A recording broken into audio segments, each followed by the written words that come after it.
Assalamualaikum warahmatullahi wabarakatuh. Halo semuanya, saya Dina Hezia, mahasiswa program studi Pendidikan Agama Islam IAIN Madura. Hari ini saya mau ngajak teman-teman buat belajar bareng tentang topik seru dan penting dalam dunia hukum, yaitu unsur-unsur dan macam-macam pidana. Tenang aja, gak bakal bikin ngantuk kok. Yuk langsung aja, sebelum masuk ke unsurnya, kita perlu tahu dulu apa sih eh, pidana itu. Jadi, pidana adalah sanksi atau hukuman yang diberikan kepada seseorang yang melanggar hukum pidana.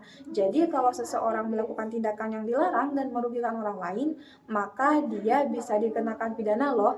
Tapi, nggak semua orang bisa dituduh salah.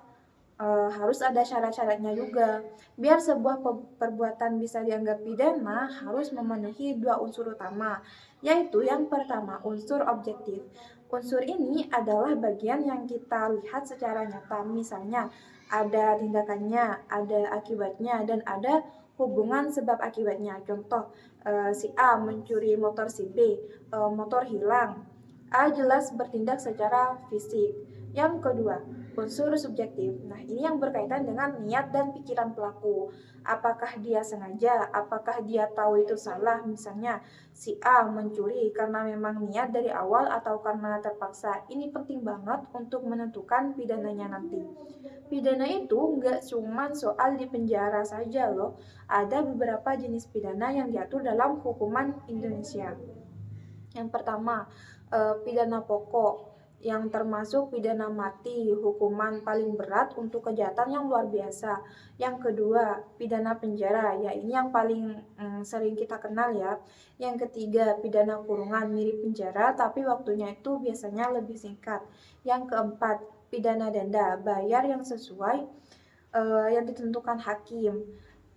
Selanjutnya, pidana tambahan, seperti yang pertama pencabutan hak, misalnya hak memilih atau menduduki jabatan tertentu. Yang kedua perampasan barang, hasil kejahatan disita oleh negara. Yang ketiga pengumuman putusan, hakim biar masyarakat tahu, biar jelas. Nah itu dia teman-teman, ringkasan tentang unsur-unsur dan macam pidana. Ternyata hukum itu nggak cuma soal menghukum ya, tapi juga soal keadilan dan niat seseorang.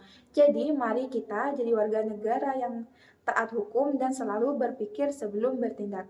Jangan lupa like, komen kalau kamu ada yang mau didiskusikan dan semangat terus kuliahnya ya. Wassalamualaikum warahmatullahi wabarakatuh.